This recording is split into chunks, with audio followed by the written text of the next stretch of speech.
The fake cold plunge science exposed. Cold open 8 people. That's it. 8 young healthy male athletes in a study funded by a company that sells cold plunge tubs, and somehow this became the scientific foundation for a $4 billion wellness industry telling you that freezing water will transform your hormones, burn fat, and rewire your brain. We spent 3 months doing what apparently no one in the wellness space bothered to do. We pulled every single study cited by the biggest names in cold exposure, every link, every footnote, the research shows claim, and what we found wasn't just disappointing, it was embarrassing. No control groups, conflicts of interest buried in the fine print, sample sizes smaller than a yoga class, and the few rigorous studies that do exist, they say the exact opposite of what you've been told. Welcome back to the Real Bio Protocol, ACT1, the problem you've seen, the clips, the podcast moments, the perfectly lit ice bath content. Andrew Huberman sits across from another guest explaining with absolute certainty that cold exposure spikes dopamine by 250%. A massive sustained increase that lasts for hours. He cites studies, he sounds authoritative, he has Stanford credentials, and millions of people take notes. Within 2 years, cold plunge tubs went from niche biohacker toys to a mainstream phenomenon.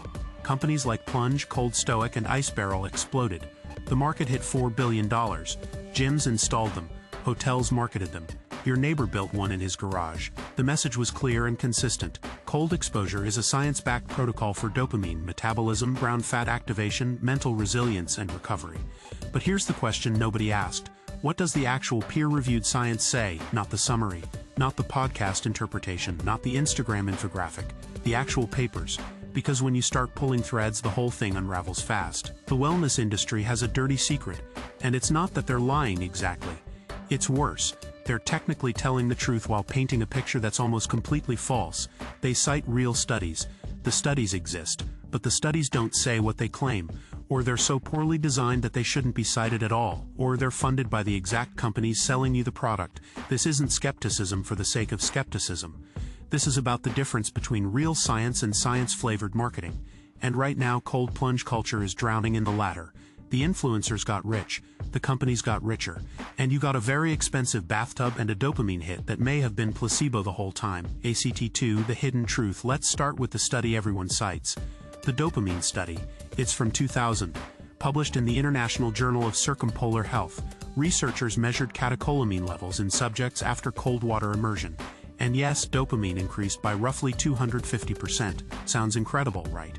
Proof that cold plunges are nature's Adderall, except here's what they don't tell you.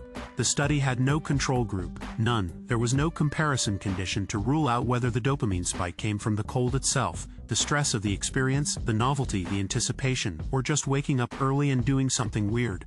The sample size, small. The duration, extremely short-term measurements. The subjects, young healthy Europeans already adapted to cold climates. And here's the kicker, dopamine also spikes when you stub your toe. When you get startled, when you anticipate something exciting. Dopamine is a response to salience and arousal, not a magical reward chemical being unlocked by cold water. That 250% number with zero context is scientific malpractice when used to sell products. But it gets worse. We pulled 12 studies commonly cited in cold plunge content. 7 had sample sizes under 20. 4 were funded by companies in the cold therapy space, often buried in tiny disclosure text. 2 weren't even peer-reviewed, they were conference abstracts. The brown fat activation claim, based largely on rodent studies and a handful of human trials that showed minimal caloric impact, we're talking maybe 15 extra calories burned. Not the metabolic furnace you were promised. The recovery benefits, a 2012 Cochrane review, the gold standard for meta-analysis, found that cold water immersion provided some benefit for muscle soreness but called the evidence low quality, with high risk of bias. When you actually dig into the literature, the honest conclusion is, cold exposure might do something, we're not sure how much, and the effect sizes are almost certainly smaller than influencers claim. ACT3, the mechanism. So what's actually happening when you get in cold water? Let's talk real biology, not marketing biology. When your body is exposed to cold, it activates the sympathetic nervous system. This is your fight or flight response. Your body thinks it might be in danger, so it mobilizes stress hormones, norepinephrine, adrenaline, and yes, dopamine. This is not a hack. This is a stress response. The spike in catecholamines is real, but it's the same category of response you get from any acute stressor. A hard workout, a scary movie, an argument. The body can't tell the difference between productive stress and pointless stress at a hormonal level. It just responds. Now proponents will say this acute stress is hormetic. It makes you stronger, and hormesis is a real concept. Small doses of stress can upregulate adaptive pathways, but here's what's missing from the conversation. Dose matters, frequency matters, individual variation matters, and we have almost no rigorous human data on optimal protocols. How cold, how long, how often, for whom? The honest answer is nobody knows. The studies haven't been done properly. The protocols people follow are based on guesswork dressed up as precision. The brown fat activation story is similar. Brown adipose tissue does burn calories to generate heat. Cold exposure can activate it. But the amount of brown fat in adults is tiny, usually grams, not pounds, and the metabolic impact in most studies is negligible. You'd burn more calories going for a walk. As for mental resilience and mood benefits, these might be real, but they're almost impossible to separate from placebo, expectation, and the ritual itself. If you believe cold plunging makes you tougher, and you do it every morning with intention, you might feel tougher. Is that the cold, or is that you? The science can't tell us yet. And anyone who says otherwise is selling something.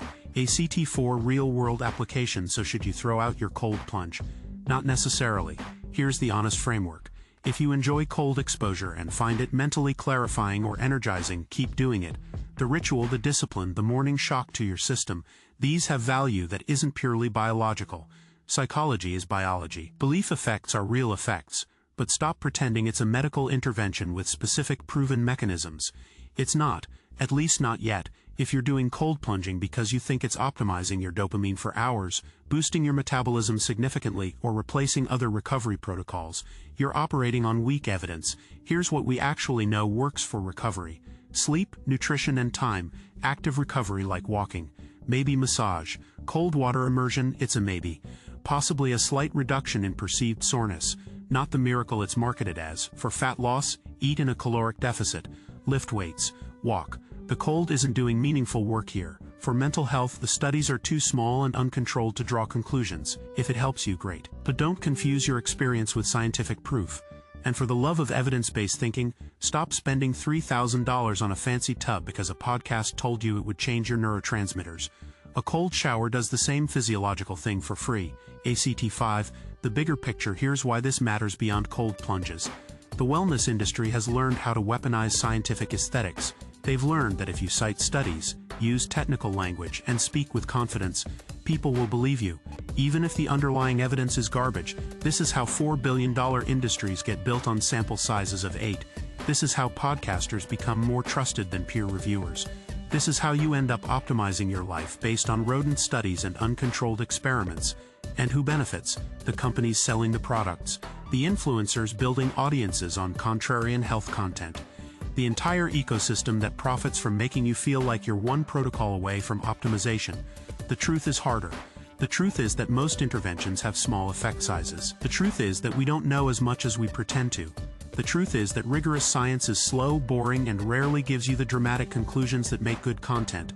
But the truth is also what keeps you from wasting time, money, and belief on things that don't work. The next time someone tells you the research shows, ask them how many subjects, was there a control group, who funded it? What did the actual paper say? Not the abstract, not the summary, the actual methods and results. That's not cynicism. That's literacy. The science is out there. They just don't want you finding it. That's why we're here. This is the Real Bio Protocol.